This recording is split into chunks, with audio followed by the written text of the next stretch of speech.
폐암 병기별로 우리가 살펴볼 칼을 댄다 이렇게 얘기를 많이 하는데 이 장기거든요.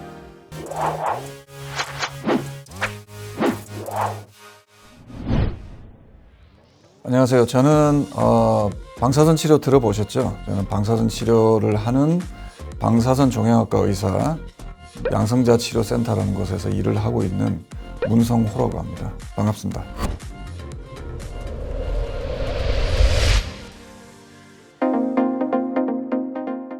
예, 방사선 치료로 폐암 치료가 충분히 가능합니다.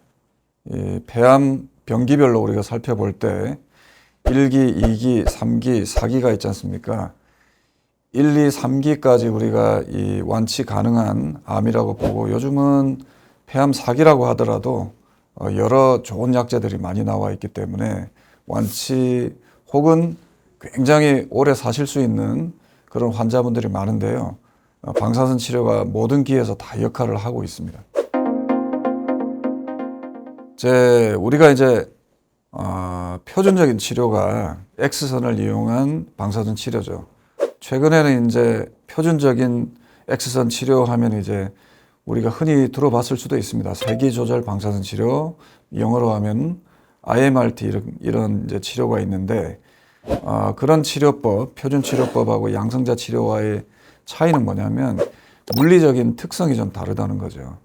그래서 뭐 복잡합니다만 X선 치료에 비해서 양성자 치료는 분명히 종양 주변의 정상장기에 들어가는 불필요한 방사선량을 줄일 수가 있어요. 그래서 이제 그게 특징적인 차이인데 치료 효과로 따지면은 비슷하다고 봐도 됩니다. 그렇지만 주변 정상장기에 노출되는 주변 정상장기가 받는 방사선량이 적기 때문에 근만성 부작용이 적다고 볼 수가 있죠. 양성자 치료를 하는 경우에는. 그렇지만 이제 폐암 같은 경우 뭐 여러 위치에 생길 수가 있고 크기도 다 다르고 범위도 다 다르기 때문에 꼭 양성자 치료가 뭐든지 다 좋다 이렇게 얘기할 수는 없어요. 예, 폐, 대표적으로 이제 폐, 그리고 간 같은 장기들은 이제 호흡하는 거에 따라서 굉장히 움직임이 심할 수도 있죠. 그죠? 특정 위치에 따라서 굉장히 종양이 많이 움직이는 그런 경우도 있고, 좀 적게 움직이는 경우가 있습니다. 과거 같은 경우에는 종양의 움직임이 있으면 그만큼 더 크게 치료하면 된다, 이런 개념이었거든요. 근데 최근에는 그렇게 하지 않습니다. 최근에는 호흡에 따라서 종양이 어떻게 움직이는지 분석을 하죠. 호흡 패턴도 분석을 하고 종양의 위치도 따라서 분석을 해가지고 이 환자한테 호흡을 어떻게 우리가 조절을 하면서 치료하느냐가 굉장히 중요하거든요. 호흡을 의도적으로 좀 억제시킬 수도 있고, 그 다음에 호흡 패턴에 연동해 가지고 이제 치료를 하는 방식도 있을 것이고, 또는 어떤 기술들은 종양을 따라가면서 치료하는 기술도 있어요. 그래서 과거에 비해서는 불필요하게 이제 종양 움직임에 따라서 폐가 손상이 좀 많았다면 지금은 그 폐 손상을 좀 줄이면서도 치료할 수 있는 그런 기법들, 기술들이 많이 개발되어 있습니다. 예, 암종에 따라서 접근법이 다르죠. 우리가 그 비소세포 폐암하고 소세포 폐암하고 크게 이렇게 두 가지로 나누는데 뭐 정형화된 방법이 있죠, 그죠? 소세포 폐암에서는 항암 치료도 하고 방사선 치료도 하고 또 필요하다면은 이제 예방적으로 뇌 치료도 하는 경우가 있습니다. 그리고 전이가 처음부터 된 소세포 폐암 환자들은 주로 이제 항암 화학요법으로 가고 필요에 따라서 방사선 치료를 추구하는 경우도 있죠. 정형화된 치료법이 있습니다만 사실 비소세포 폐암은 그 범주가 넓거든요. 그렇기 때문에 다양한 접근법들이 있습니다.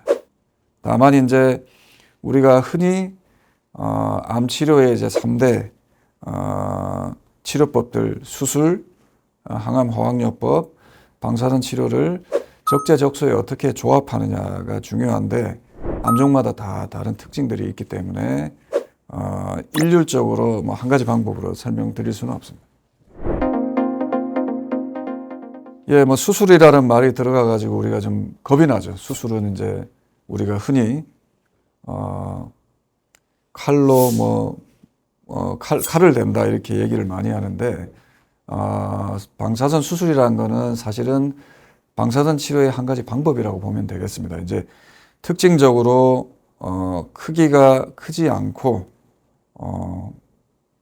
방사선 양을 집중적으로 아주 세밀하고 정밀한 방법으로 집중적으로 종양에 조사를 하는데 그 횟수가 대개 한 번이라든지 혹은 많게는 5회 정도, 보통 1회에서 5회 정도 집중적으로 조사하는 방법을 우리가 방사선 수술이라고 얘기하기도 하고 체부 정의적 방사선 치료, 좀 어렵죠. 그런 말을 쓰기도 합니다. 완치 목적으로 고설량의 방사선 양을 집중적으로 정밀하게 조사하고자 할 때 우리가 방사선 수술이라는 말을 쓰죠. 안 좋은 위치라기보다는 신경 써야 되는 위치. 아까 제가 말씀드렸을 때 우리가 이 폐라는 것이 결국은 기관이 내려와서 양쪽 오른쪽 폐, 왼쪽 폐로 기관지가 좀 이제 분질을 해 나가면서 만들어지는 이 장기거든요. 그런데 이제 이 종양의 위치가 우리 중심기관지 이런 부분에 좀 가까울수록 치료하기가 좀 까다롭고 조심스럽다. 그래서 한 번에 방사선 양을 많이 주기에는 부담스러운 위치다. 또 중앙에 가까울수록 그 주변에 우리가 종격동 구조물이라고 하는 심장이라든지 또는 식도라든지 그런 부위하고 굉장히 가깝거든요. 그런 경우에는 방사선 수술하기가 좀 까다롭죠. 그런 경우에는 이제 동상 분할 조사로 많이 가게 되는 겁니다. 안타까웠던 사례는 되게 많죠. 치료를 열심히 했습니다만 이제 원하지 않는 결과가 나오는 그런 분들도 있습니다. 또는 우리가 예상했던 대로 좋은 반응이 나타나는 경우도 있고, 또는 예상치 않았는데 훨씬 더 좋은 결과를 얻었던 그런 환자분들도 있죠. 자, 이 환자분은 아까 말씀드렸던 세기조절 방사선 치료하고 항암화학요법하고 병행해서 치료를 해가지고 좋아진 환자분입니다. 이분은 이제 진단 당시에 비소세포 폐암 이제 3기로 보시다시피 이 좌하엽이라고 그러죠. 왼쪽 아래쪽에 이런 암덩어리가 있었어요. 그다음에 림프절 전이가 같이 있었습니다. 그래서 저희가 이 방사선 치료를 하고 지금 보시면은 치료 끝나고 한 달 지나가지고 크기가 작아지고 또 6개월 정도 지나서 크기가 더 작아지면서 이때서부터는 치료 이제 흔적이라고 볼 수 있는데 병이 다 없어지고 지금은 보시다시피 이런 치료 흔적만 지금 남아있는 상태로 지금 치료 받으신 지 대략 한 30개월 그 정도 됐는데 아주 생활도 잘 하시고 별다른 큰 합병증이나 후유증 같은 게 없이 지금 잘 지내고 계신 분입니다. 자, 이번에는 양성자 치료와 항암화학요법을 지금 현재 병행해서 치료하고 있는 환자 사례를 좀 보여드리겠습니다.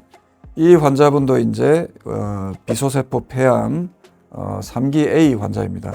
이 환자는 지금 병이